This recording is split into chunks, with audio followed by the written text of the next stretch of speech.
नमस्कार, मैं आचार्य ओम नारायण मुद्गल आज आपके सामने कुंडली ज्योतिष विज्ञान के अंतर्गत जो कुंडली बनाई जाती है, जिसे जन्म कुंडली भी कहते हैं। अनेकों कुंडली आगे बनती हैं। नवमास कुंडली है, देशकांड कुंडली है, सप्तमास कुंडली है, द्वादशांश कुंडली है, त्रिशांश कुंडली है, होरा कुंडली है। इस तरह से, और चंद्र कुंडली तो है ही। इस तरह से जो कुंडली बनती हैं, उनकी जो आकृति है, जो बनावट है कुंडली की, जिसमें 12 भाव होते हैं। 12 भाव या 12 घर या 12 खाने, तो वो कुंडली इस तरह बनाई जाती है। इसमें प्रथम, द्वितीय, तृतीय, चतुर्थ, पंचम, षष्ठ, सप्तम, अष्टम, नवम, दशम, एकादश और द्वादश 12 भाव हैं। 1 2 3 4 5 6 7 8 9 10 11 12। अब ये इसी तरह की कुंडली क्यों बनाई जाती है?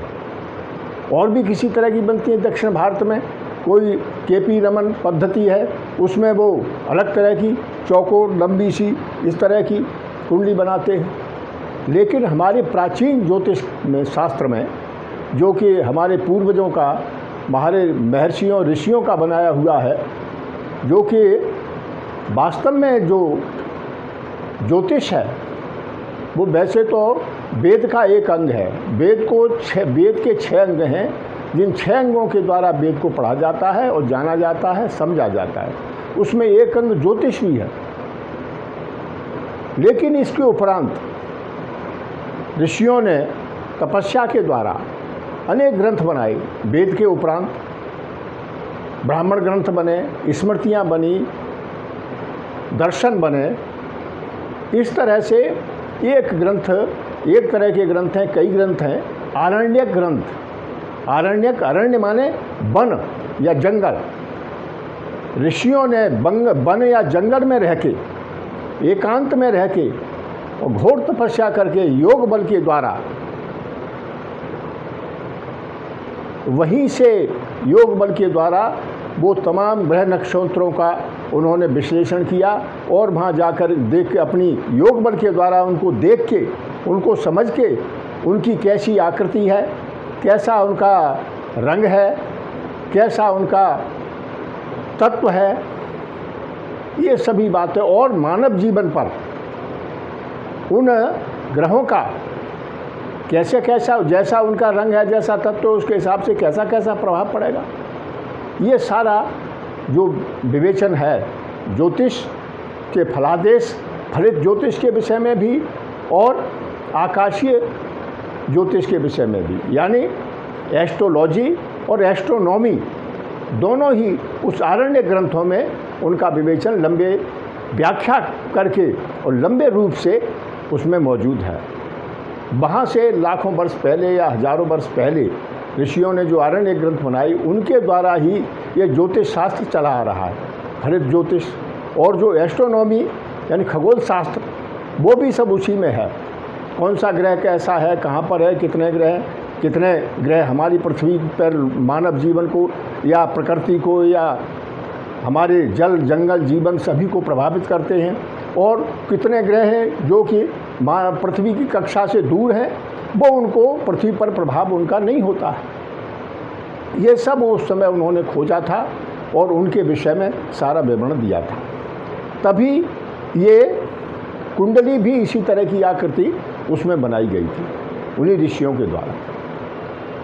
तो इस कुंडली को इसी तरह क्यों बनाया, इसका भी वैज्ञानिक कारण है। ये भी जो कुंडली है वो विज्ञान सम्मत है। साइंस इसमें कूट कूट के भरी हुई है। साइंस के द्वारा ही ये बनी हुई कुंडली है। अब आपको इसी विषय में बताऊंगा कि इसमें क्या साइंस है और क्यों ऐसी बनी है। ये तो सभी को पता ही है कि जो ग्रह नक्षत्र हैं, राशियां हैं, 9 ग्रह हैं, 12 राशियां हैं, 27 नक्षत्र हैं, इन सभी का प्रभाव मानव जीवन पर पड़ता है। अब उन्होंने इस तरह की जन्म कुंडली बनाई कि उनको ये पता लगे कि मनुष्य के किस अंग पर किस ग्रह का किस तरह से जन्म कुंडली में स्थिति के अनुसार प्रभाव पड़ रहा है। तो उन्होंने इस 12 भावों को इस तरह बनाया, इस तरह कुंडली बनाई कि 12 भाव, जो 12 भाव है, पूरे 12 घर हैं जो कुंडली के, उनका मनुष्य के पूरे शरीर के जो अवयव हैं उनसे संबंध हो। तो मनुष्य के शरीर का जो सारे अवयव हैं उन्हीं के द्वारा, उन्हीं के ऊपर ये कुंडली बनी हुई है, अर्थात ये कुंडली ही मनुष्य का शरीर है। इस तरह से उन्होंने इस कुंडली को विज्ञान सम्मत बनाया है, तभी उसका फलादेश भी अच्छी तरह से किया जा सकता है। अब आप देखिए, सर्वप्रथम पहला भाव, इसको लग्न कहते हैं, लग्न कहते हैं ज्योतिष में।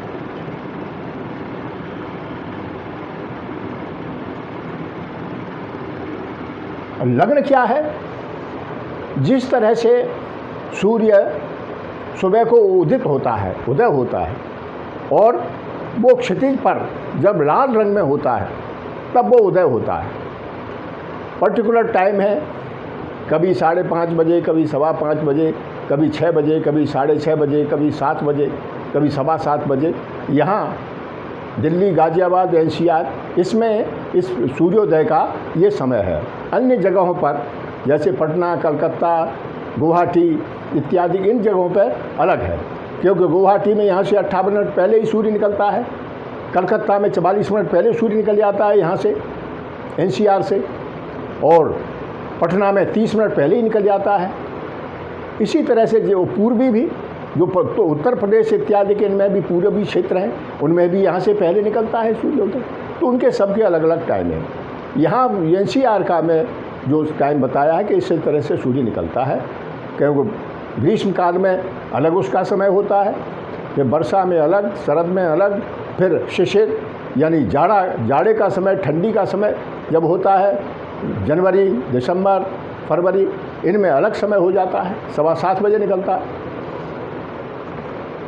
तो इसी तरह से जब सूर्य क्षितिज पे जिस तरह निकलता है, इसी तरह पे जो 12 राशियां हैं, 12 राशियां हैं, मेष, वृष, मिथुन, कर्क, सिंह, कन्या, तुल, वृश्चिक, धनु, मकर, कुंभ, मीन, ये 12 राशियां, ये भी उसी तरह से जैसे सूर्य क्षितिज पे निकलता है वहीं से उदित होती है। तो किसी का जन्म हुआ है बच्चे का, तो जन्म के समय में, जैसे किसी का जन्म 8:15 पर सुबह को हुआ, तो 8:15 पर कौन सी राशि क्षितिज पर उदय हो रही थी, ये गणना करके निकाला जाता है, और वही राशि इस पहले भाव में लिख दी जाती है। जैसे किसी की 8:15 बजे जब जन्म हुआ तो मेष राशि उदित हो रही थी, तो मेष राशि लिख दी, या मीन हो रही थी, या कुंभ हो रही थी, या तुला हो रही थी, या कन्या, कोई भी राशि जो उस समय जन्म के समय में उदय हो रही, वही इस पहले भाव में लिखी जाती है, उसको लग्न कहते हैं। उसके अनुसार ही अब लग्न प्रथम हो गया, वैसे करके सभी 12 भाव हो गए। अब इन 12 भावों को मनुष्य के शरीर में डिवाइड किया जाता है, क्योंकि ये कुंडली ही मनुष्य का शरीर है। ऋषियों ने इतना वैज्ञानिक खोज करके और इसको बनाया। अब आपको बताते हैं कि किस तरह मनुष्य का शरीर है ये कुंडली। जो लग्न है ये प्रथम भाव है, ये हेड है, मनुष्य का हेड है, यानी सिर, ये मनुष्य का सिर है।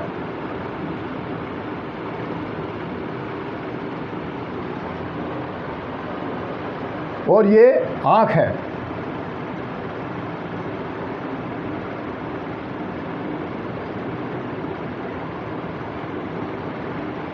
दाईं आँख, ये दाईं आँख है, ये बाईं आँख है,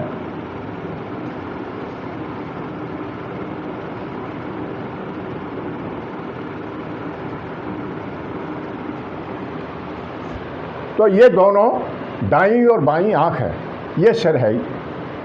अब ये बाजू या भुजा है, ये भी भुजा है।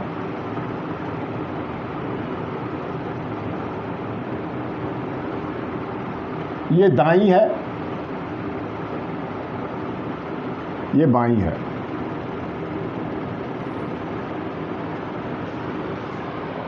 ये भुजा है, बाजू, दोनों जो बाजू है, ये राइट के लेफ्ट दोनों ही, ये स्थान, क्योंकि ये स्थान है तीसरा कुंडली का और वो है 11वां, ये है दूसरा कुंडली का और ये है 12वां। इस तरह से ये दोनों आँख है, ये सिर है और ये दोनों बाजू हैं। अब ये कुक्षी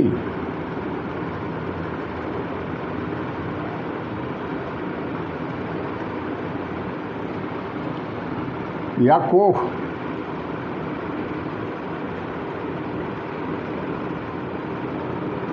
ये बाईं, ये दाईं।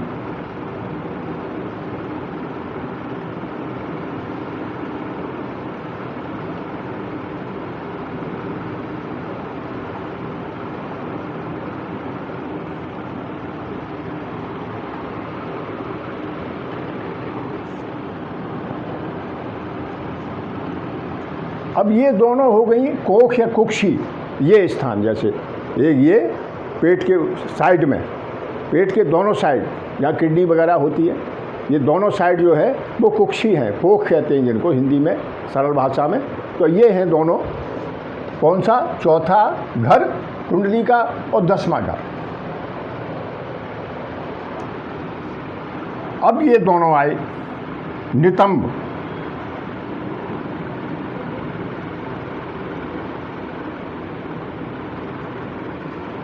ये नितंब।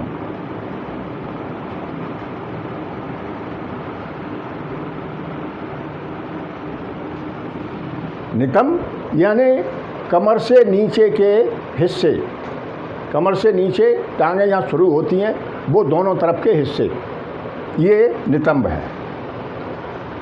और ये टांग है,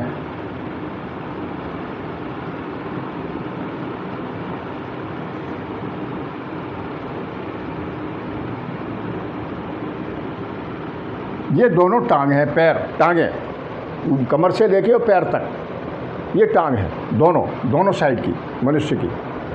और ये है गुप्त अंग,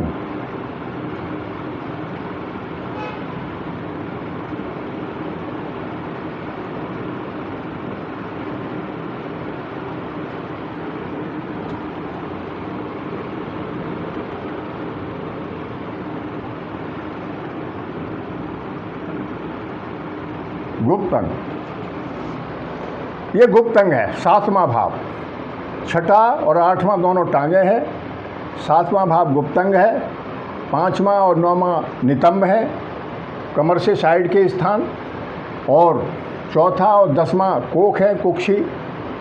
तीसरा और 11वां बाजू हैं, भुजा। और दूसरा और 12वां दोनों आँखें हैं। और लग्न जो है, पहला भाव है, वो है सिर। इस तरह से मनुष्य का पूरा शरीर इस कुंडली में दिखाई दे रहा है। तो इस तरह से इसकी विज्ञान है, इसीलिए हम ज्योतिष को विज्ञान कहते हैं, साइंस कहते हैं। एस्ट्रोलॉजी प्योरली साइंस, ज्योतिष विज्ञान है। इसमें कोई पोंगापंथी, कोई धर्म से लेना देना नहीं, किसी से कोई संबंध नहीं, न किसी पोंगापंथी से, न किसी ढोंगपने से, इसका कोई संबंध नहीं है, विशुद्ध साइंस है। आपको बताया कि हमारे जो पहले पूर्वजों ने बनाई है ज्योतिष, वो जन्म कुंडली इस तरह की 12 भाव बताए। वो किस लिए बताए कि इससे ये 12 भाव जो है मनुष्य का शरीर है। और अब आगे इन्हीं शरीर स्थानों पर जो ग्रह बैठते हैं, जो ग्रह और राशियां बैठती हैं जन्म समय के अनुसार, उनका इन अंगों पर और इनके भावों पर क्या प्रभाव पड़ता है, वो आगे इसका विवरण है। यही फलित ज्योतिष है। इसी तरह से आगे ये फलित ज्योतिष चलती है और सभी लोगों का जो भविष्य है वो इससे मालूम पड़ता है। जन्म कुंडली में जो ग्रह दशा, जो ग्रह बनेंगे जन्म के टाइम के अनुसार, वो मनुष्य का डिपॉजिट यानी पिछले कर्मों से जो मिला हुआ भाग्य है वो होता है। उसके अनुसार ही आगे जीवन चलता रहता है। हाँ, उसमें अपने कर्म के द्वारा आंशिक बदलाव भी किया जा सकता है, क्योंकि भाग्य तो कर्म से ही बनता है। पिछले कर्म के अनुसार ही ये इस जीवन में कुंडली जैसी बनी है, वैसा ही भाग्य मिला है। क्योंकि जो मनुष्य को जीवन मिलता है, जो जन्म मिलता है, उस जीवन में मनुष्य जो अपने कर्म करके आया है, उनका दुख और सुख, भोग और परेशानी, कष्ट सभी भोगने के लिए इस जन्म में, इस संसार में आया है। इसी विवेचना के आधार पर ज्योतिष शास्त्र है। और आज मैंने आपको कुंडली का विवरण इस तरह दिया है। अभी और बहुत कुंडली का ही विवरण आगे बाकी है कि ये जितने भी 12 भाव हैं, इनका हमारे जो पारिवारिक संबंध हैं, माता से, पिता से, भाई से, बहन से, पत्नी से, शत्रु से, मित्र से, वो सभी भी इसी कुंडली के 12 भावों में पता चल जाएगा।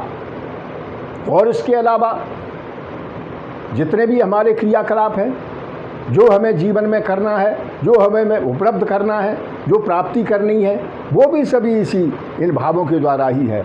उसी भावों के उसी हिसाब से जब फलादेश बनता है और उसको जब बताया जाता है तो वो सटीक और सही बैठता है।